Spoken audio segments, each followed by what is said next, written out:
हाँ जी बेटे, देखो अब हमें बात करनी है एक्सचेंज ऑफ गैसेस। हमने कैपेसिटी और वॉल्यूम की बात कर ली थी प्रीवियस लेक्चर में। आज अपन डिस्कस करेंगे एक्सचेंज ऑफ गैसेस की। देखो, इनहेल करने के बाद हमारी जो ऑक्सीजन रिच एयर है, या हम उसको लिखेंगे, दो बातें लिख सकते हैं, ऑक्सीजन रिच एयर बोलेंगे, या इसको हम लिखेंगे fresh air. Fresh air, fresh air का मतलब क्या हुआ, ऐसा बिल्कुल दिमाग में मत रखना कि ये सिर्फ ऑक्सीजन वाली गैस है ना। एयर का मतलब होता है क्या, मिक्सचर ऑफ गैसेस। क्या होता है, मिक्सचर ऑफ गैसेस।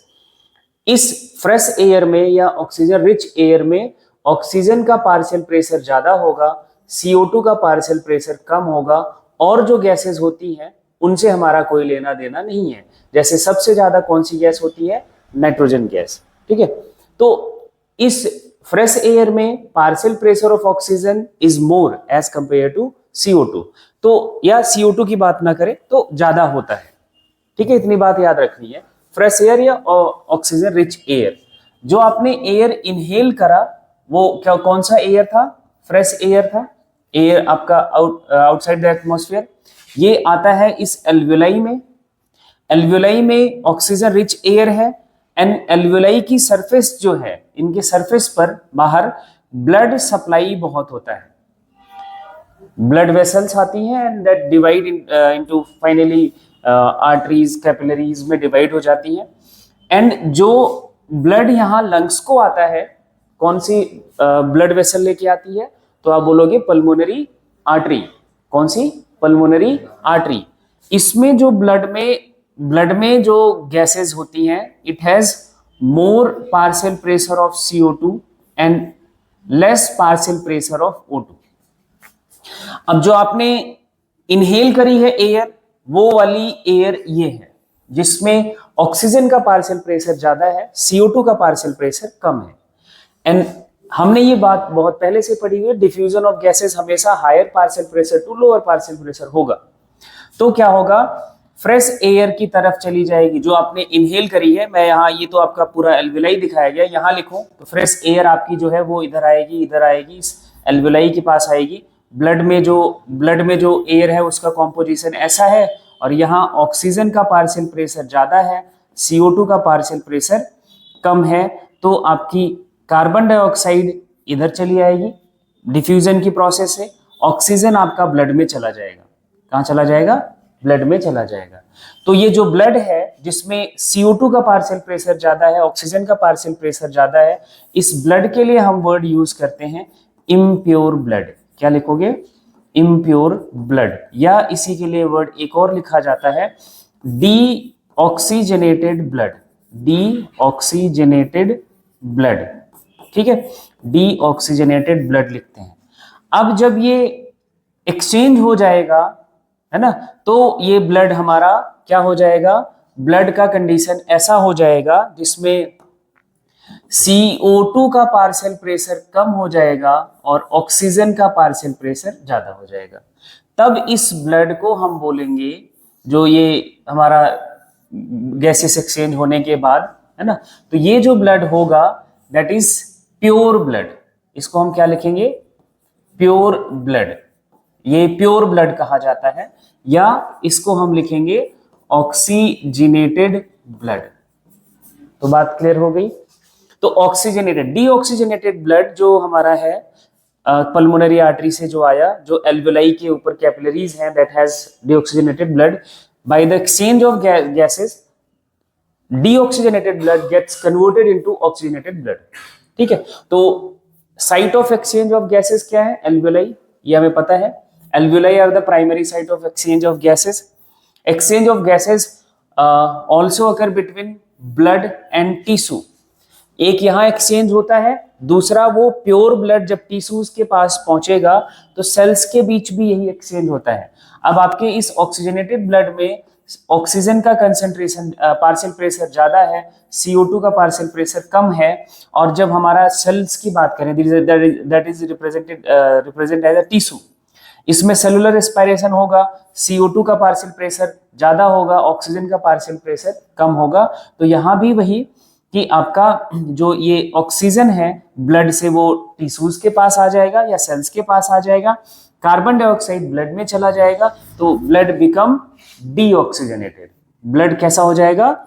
डीऑक्सीजनेटेड। ये डीऑक्सीजनेटेड ब्लड में फिर से कन्वर्ट हो गया and this deoxygenated blood goes to lungs and वहां पे फिर से गैसेस एक्सचेंज होगा। ये ऑक्सीजनेटेड ब्लड का कंडीशन है।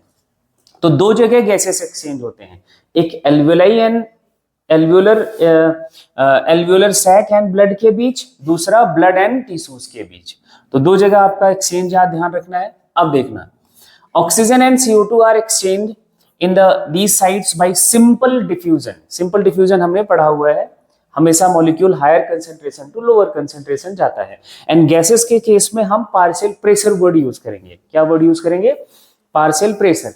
तो higher partial pressure to lower partial pressure gases हमेशा मूव करती हैं, है ना। एंड बेस्ड ऑन प्रेशर या कंसेंट्रेशन ग्रेडियंट, ये गैस है तो हम प्रेशर वर्ड यूज करेंगे, ठीक है। Solubility of gases as well as thickness of membrane. एक तो फैक्टर आपने देख लिया कि पार्शियल प्रेशर गैस का जिधर हायर है वो लोअर की तरफ जाएगा। कुछ और फैक्टर्स हैं जो गैसेस एक्सचेंज में उनको इंपैक्ट करते हैं। पहला, एक तो सॉल्युबिलिटी ऑफ गैसेस, ब्लड में या बॉडी फ्लूइड में कौन सी गैस ज्यादा सॉल्युबल है, कौन सी कम सॉल्युबल है, वो भी इंपैक्ट करता है। दूसरा, थिकनेस ऑफ मेम्ब्रेन, जिस मेम्ब्रेन को वो क्रॉस कर रहे हैं, एल्वियोलर मेम्ब्रेन, फिर नीचे अपना टिश्यूज के बीच कैपिलरी क्रॉस कर रहे हैं, तो वहां पे वो मेम्ब्रेन की थिकनेस कितनी है। अगर ज्यादा है तो डिफ्यूजन का रेट या एक्सचेंज स्लो होगा, अगर वो मेम्ब्रेन थिन है, पतली है, तो एक्सचेंज का रेट ज्यादा होगा, ठीक है। And some important factors can affect the rate of diffusion, ठीक है। Pressure contributed by an individual gas in a mixture, कितना कोई एक पर्टिकुलर गैस किसी मिक्सचर ऑफ गैस में अपना प्रेशर कंट्रीब्यूट कर रहा है, that is a partial pressure.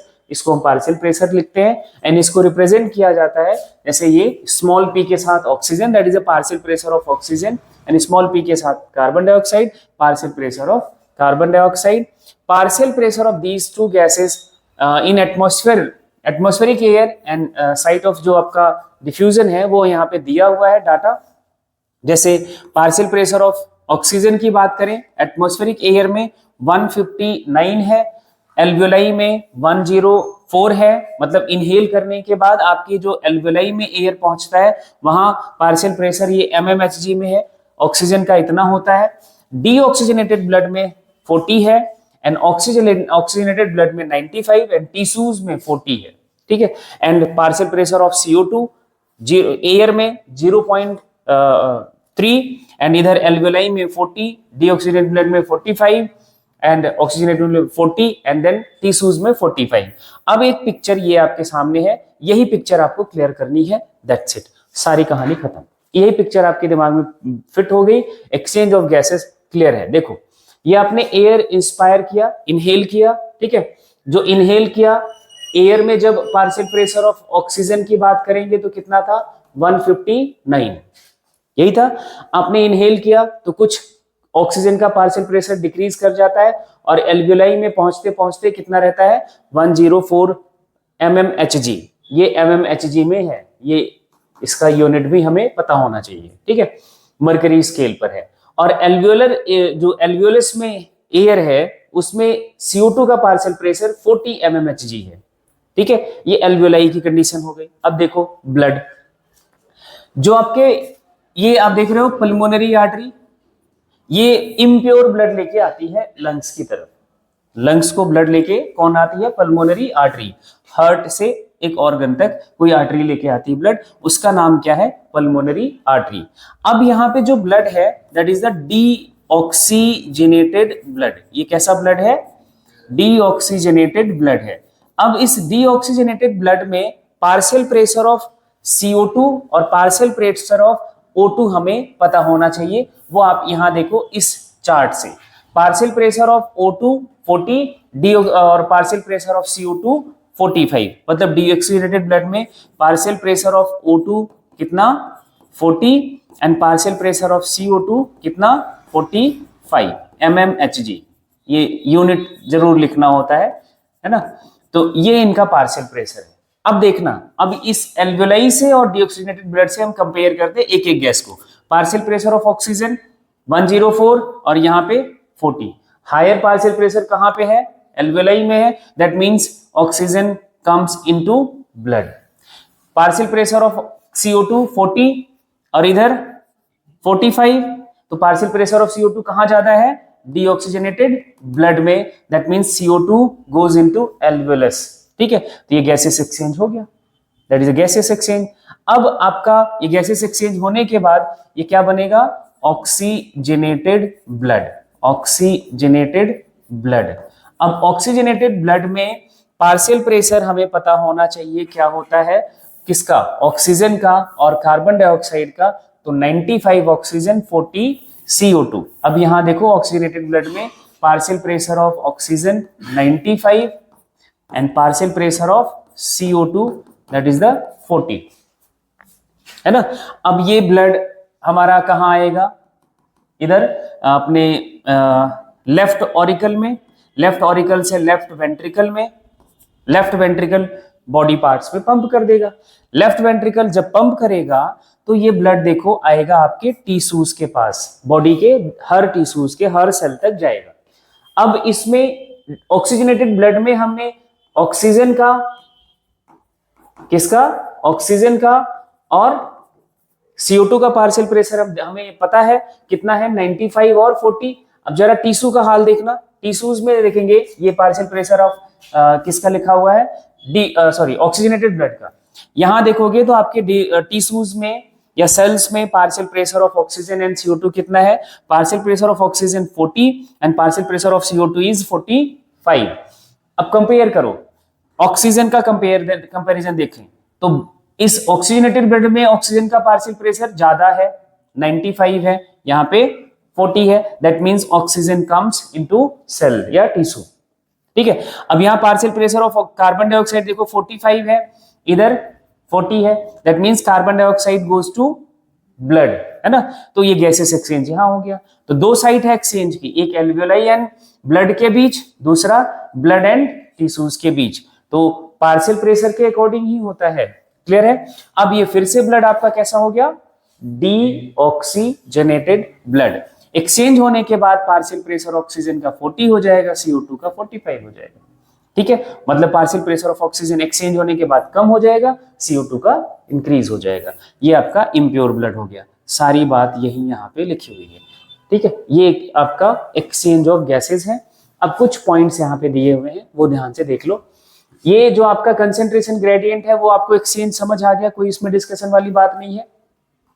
As solubility of CO2 is, CO2 की solubility ब्लड में that is 20 to 25% times higher than oxygen। अब इस बात को समझना है, and the amount of CO2 that can diffuse through the diffusion membrane per unit difference in partial pressure is much higher compared that of oxygen। मतलब क्या हुआ कि अगर हम देखें, यहां एक जगह ले लेते हैं, ऑक्सीजनेटेड ब्लड एंड टिश्यूज के बीच एक यूनिट डिफरेंस में, 1 यूनिट डिफरेंस में, यहां पे पार्शियल प्रेशर ऑफ ऑक्सीजन कितना था? 95 था। किसमें? ऑक्सीजनेटेड ब्लड में। टिश्यूज में पार्शियल प्रेशर ऑफ ऑक्सीजन कितना है? 40 है। एक यूनिट डिफरेंस में, यहां पे यूनिट डिफरेंस बहुत है, 95 टू -40 करोगे तो कितना आ जाएगा? 95 से 40 माइनस करोगे तो कितना आ जाएगा आपका? 55 यूनिट का डिफरेंस है यहाँ पे। कितना? 55 यूनिट का डिफरेंस है। एक यूनिट डिफरेंस। अब देखना, एक और कंपैरिजन आपको यहीं पे दिखा देता हूं, फिर आपको समझ आएगा। यहाँ पार्शियल प्रेशर ऑफ CO2 देख लेते हैं। ऑक्सीजनेटेड ब्लड में कितना है? 40 है ना। और इधर टिश्यूज में कितना है पार्शियल प्रेशर ऑफ CO2? 45 है। कितना यूनिट डिफरेंस है? 5 यूनिट डिफरेंस है। ठीक है, अब जो डिफरेंस देखना ऑक्सीजन एंड CO2 में, इधर सिर्फ 5 यूनिट का डिफरेंस है और कार्बन डाइऑक्साइड का एक्सचेंज हो जाता है। इधर 55 यूनिट का डिफरेंस है, तब ऑक्सीजन का डिफ्यूजन एक्सचेंज होता है। ऐसा क्यों है? इनका यूनिट डिफरेंस ज्यादा क्यों है? क्योंकि इनका यूनिट डिफरेंस कम क्यों है? इसका रीजन ये है कि CO2 की सॉल्युबिलिटी ब्लड में कितना 20 से 25 टाइम ज्यादा है। एक यूनिट डिफरेंस, मान लो कि इन दोनों के बीच का हम 1 यूनिट डिफरेंस लेते हैं, इसके बीच भी 1 यूनिट डिफरेंस लेते हैं, है ना। मतलब यहां से मान लो 45 है तो यहाँ पे मान लिया हमने 44 है, 1 यूनिट डिफरेंस आ जाएगा। यहाँ पे हमने 40 लिया है तो यहाँ 41 ले लिया तो 1 यूनिट डिफरेंस आएगा। तो जो 1 यूनिट डिफरेंस, 1 यूनिट डिफरेंस पे रेट ऑफ डिफ्यूजन जो गैस का है या सॉल्युबिलिटी है वो कार्बन डाइऑक्साइड की ज्यादा होगी, क्योंकि इसकी सॉल्युबिलिटी जो ब्लड में है, tendency to dissolve in blood is higher as compare to oxygen. Oxygen कम सॉल्युबल है ब्लड में, इसलिए इनके बीच यूनिट डिफरेंस ज्यादा हमें देखने को मिलता है। इनके बीच का मतलब पार्शियल प्रेशर के बीच यूनिट डिफरेंस ज्यादा है, और यहाँ पे पार्शियल प्रेशर का जो यूनिट डिफरेंस है दैट इज लेस। ठीक है, ये आपको बात समझनी थी।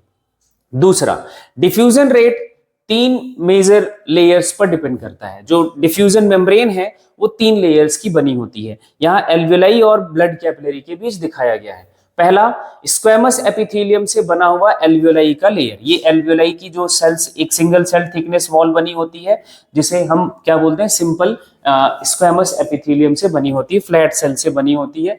एंडोथेलियम ऑफ एल्वियोलर कैपिलरी, ये एल्वियोलाई की जो कैपिलरीज हैं ये एंडोथेलियम, ये भी सिंगल सेल थिक होती है। इन दोनों के बीच में, एंडोथेलियम और एपिथेलियम के बीच में एक मटेरियल का लेयर प्रेजेंट होता है, that is a basement substance. तो 3 लेयर को, यहां से ऑक्सीजन इस ब्लड में जाना है तो तीनों लेयर को क्रॉस करना पड़ेगा। यहां से CO2 को इधर एल्वियोलाई में आना है तो तीनों लेयर को क्रॉस करना पड़ेगा, endothelium, basement and epithelium of alveoli. तो इसको हम बोलते हैं डिफ्यूजन मेम्ब्रेन। क्या बोलते हैं इसको? Diffusion membrane. Diffusion membrane in 3 layer से बनी हुई है। क्या क्या? Simple squamous epithelium of alveoli, basement membrane and endothelium of blood capillary. However it's total thickness, हम तो कह रहे हैं 3 लेयर है, लेकिन टोटल थिकनेस बहुत कम है, that is less than millimetre. एक mm से भी बहुत कम है। Therefore, all factors in our body are favorable for diffusion of oxygen from alveoli to tissue and that of CO2 from tissue to alveoli.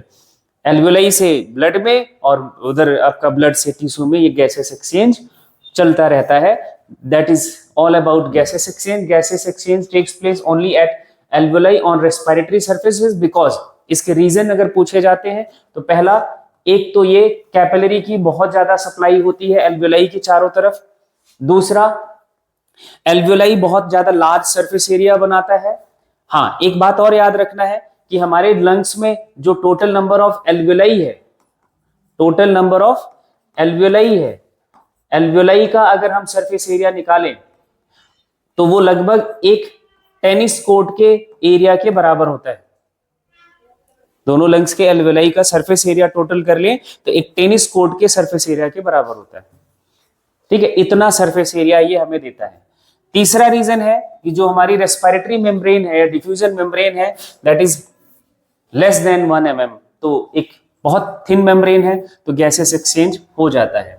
अब देखो यहाँ पे कुछ क्वेश्चंस हैं, वो आप देख लो फटाफट। पहला क्वेश्चन है, if what the value of partial pressure of oxygen and CO2 in a pulmonary vein. तो पल्मोनरी वेन का मतलब हुआ कि प्योर ब्लड में ऑक्सीजन का पार्शियल प्रेशर कैसा होता है, 95 और ये 40। ठीक है, gases exchange takes place only at alveoli on respiratory surface because, इसकी मेम्ब्रेन रेस्ट सप्लाई, अच्छा ये लास्ट पॉइंट ही है, alveoli large surface area, respiratory membrane बहुत थिन होता है, तो सारे पॉइंट्स ठीक हैं। ये डिफ्यूजन हो गया कंप्लीट। डिफ्यूजन की बस इतनी सी बात करनी थी। अब हमें बात करनी है ट्रांसपोर्ट ऑफ गैसेस। 2 मिनट का काम है ट्रांसपोर्ट ऑफ गैसेस, कुछ भी नहीं है।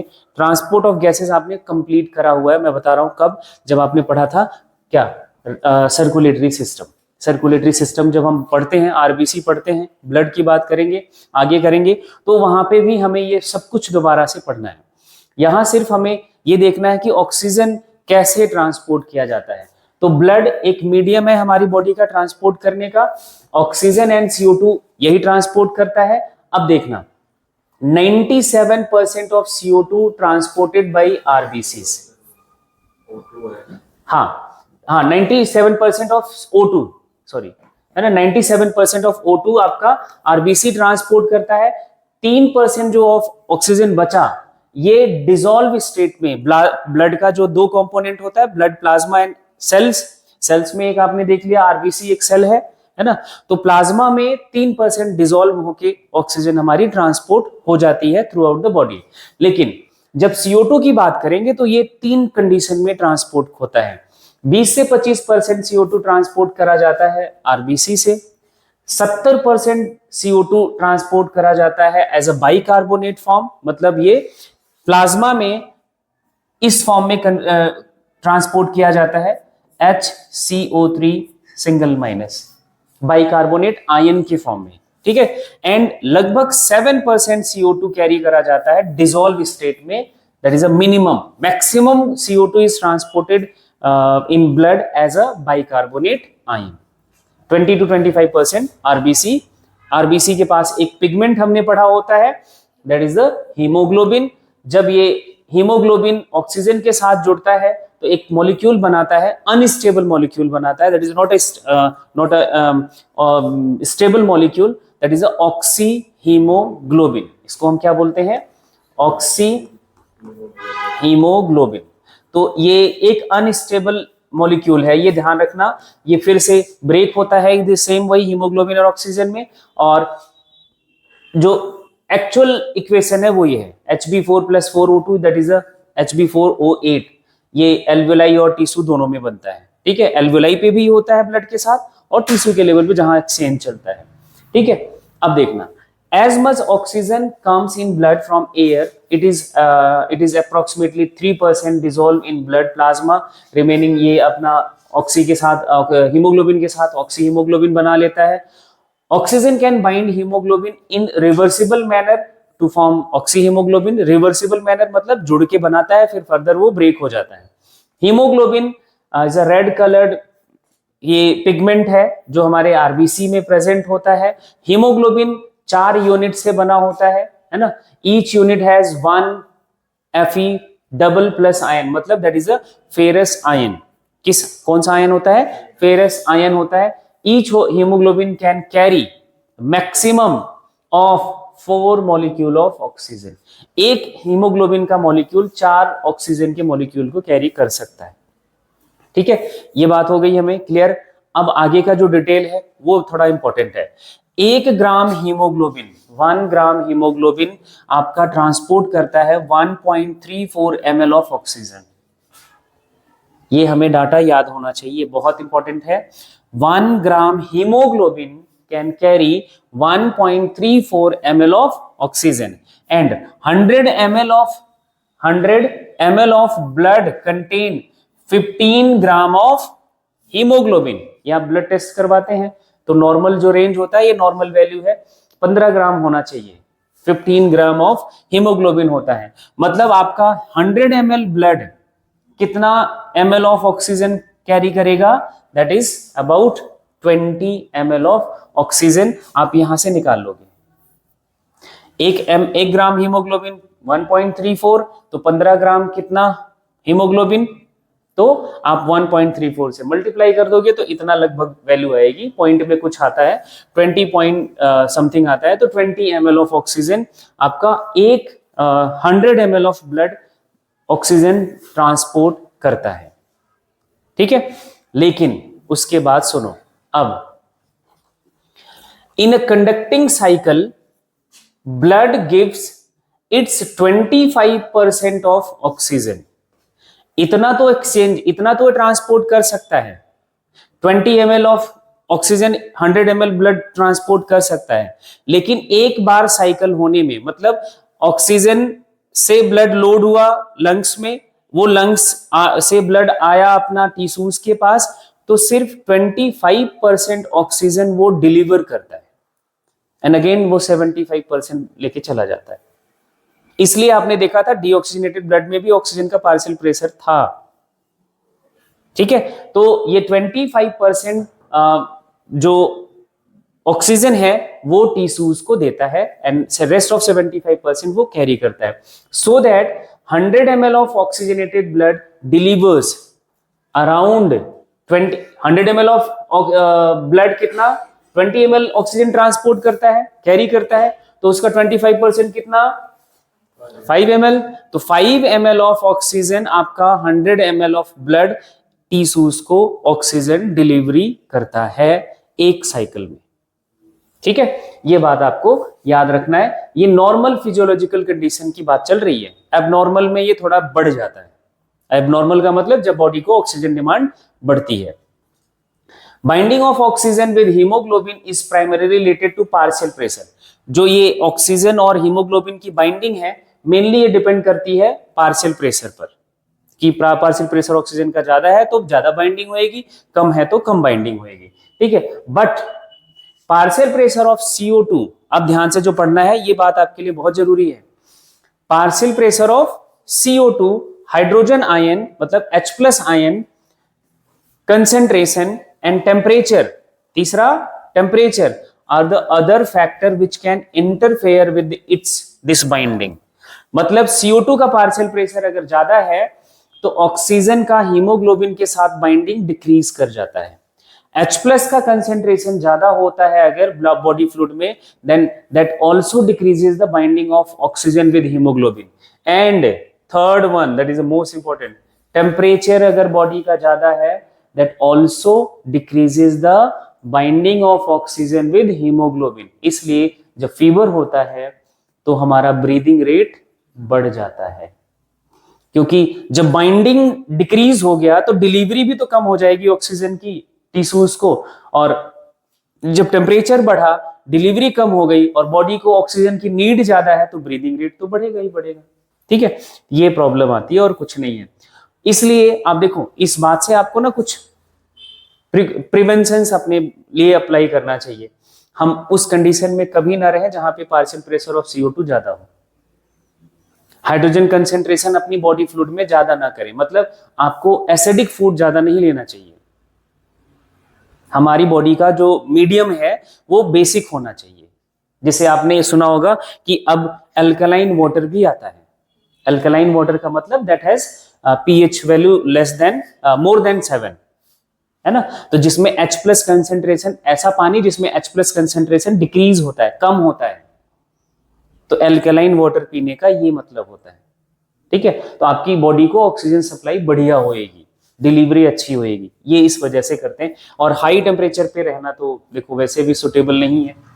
Oxygen does not oxidise haemoglobin. अब यहां से एक और बहुत इंपॉर्टेंट बात समझनी है जो आपको अभी क्लियर होएगी। ऑक्सीजन कभी भी हीमोग्लोबिन को ऑक्सीडाइज नहीं करता है। Formation of oxy haemoglobin is a process of oxygenation not oxidation. Oxidation का मतलब क्या होता है, break down of molecule. Oxygenation का मतलब क्या होता है, लोडिंग ऑफ ऑक्सीजन। बस ऑक्सीजन मॉलिक्यूल उससे जुड़ गया, वो ऑक्सीडाइज नहीं करा है। यहां ये ऑक्सीजनेशन है नॉट ऑक्सीडेशन है, कंफ्यूज मत होना बिल्कुल भी। ठीक है, अब वैलेंसी ऑफ आयरन 2 होता है, फेरस आयन है, और इन ऑक्सी हीमोग्लोबिन सम गैसेस, देखना अब ध्यान से, सम गैसेस, एक नाम लिखा है ओजोन, ऑक्सीडाइज कर देता है हीमोग्लोबिन को। अब ध्यान से सुनना, the gases which can oxidize the haemoglobin are the pollutant for us. क्या है, पॉल्यूटेंट है। एयर पोल्यूशन हम सुनते हैं ना बार बार। एयर पोल्यूशन का मतलब क्या हुआ कि वो गैसेस हमारे लिए पॉल्यूटेंट हैं जो हमारे हीमोग्लोबिन को ऑक्सीडाइज करा दे, वो हमारे लिए हार्मफुल हैं। नाइट्रोजन भी तो हम इनहेल करते हैं, 78% नाइट्रोजन है, लेकिन वो हमारे हीमोग्लोबिन के साथ वो एक्चुअली रिएक्ट ही नहीं करता किसी के साथ, स्टेबल मॉलिक्यूल है, तो वो हमारे लिए पॉल्यूटेंट नहीं है। लेकिन वही और जो गैसेस हैं वो ऑक्सीजन के हीमोग्लोबिन के साथ ऑक्सीडेशन कराती हैं, तो वो हमारे लिए पॉल्यूटेंट है। ओजोन सबसे खतरनाक पॉल्यूटेंट है, इसलिए ओजोन को बोला जाता है एक पॉइजनस गैस है, पॉइजनस गैस है। सोचो वो ओजोन लेयर जो आपके स्ट्रेटोस्फीयर के जस्ट ऊपर है ना, वो यूवी रेस से प्रोटेक्ट कर रही है, अगर वही आपके एटमॉस्फेयर में आ गई तो आपके लिए हार्मफुल है। ठीक है, दोनों बातें आपको क्लियर होनी चाहिए। This oxidised haemoglobin is called methaemoglobin, जब हीमोग्लोबिन आपका ऑक्सीडाइज हो जाता है। This types of gases are environmental pollutant, हमें यही नहीं बताया जाता कि पोल्यूटेंट क्या है, हमें हार्मफुल होता है जी, हार्मफुल होता है जी। अरे हार्मफुल का मतलब क्या है? कि ये है कि ये पोल्यूटेंट गैसेस वो हैं जो हमारे ऑक्सीजन, हमारे हीमोग्लोबिन को ब्रेक करती है, खत्म करती है। इसी से हम बचना चाहते हैं, ठीक है। At the time of oxy haemoglobin reaches up to tissue and it dissociate, oxygen free हो जाता है, टिश्यू फ्लूइड में चला जाता है एंड टिश्यू को फिर वो अपना टिश्यू यूज करेगा एंड CO2 फिर ब्लड में ऐड हो जाता है। CO2 को फिर से हम बाहर करते हैं। Gases exchange between blood and tissue is called internal respiration. बहुत बार ये सवाल बन चुका है, ब्लड एंड टिश्यू के बीच गैसेस एक्सचेंज को हम क्या बोलते हैं? इंटरनल रेस्पिरेशन या tissue respiration, and it is also done by simple diffusion. ये भी वही सिंपल डिफ्यूजन, पार्शियल प्रेशर पर के अकॉर्डिंग ही चेंज होता है। Methaemoglobin refers to oxidized haemoglobin, हमने अभी जस्ट बात करी। How much oxygen blood supplies to tissue in one circulation? 25%, that is a 5 ml of oxygen normally. How oxygen enter in blood from alveoli to lungs? Simple diffusion, ये हमने बात करी है। A molecule of haemoglobin can carry oxygen molecule 4, ये हमें पता है। Oxygen in lungs ultimately reaches alveoli, ये हमने बात कर ली। अब हमारा जो आगे बात करनी है, ऑक्सी हीमोग्लोबिन का डिसोसिएशन कर्व क्या है।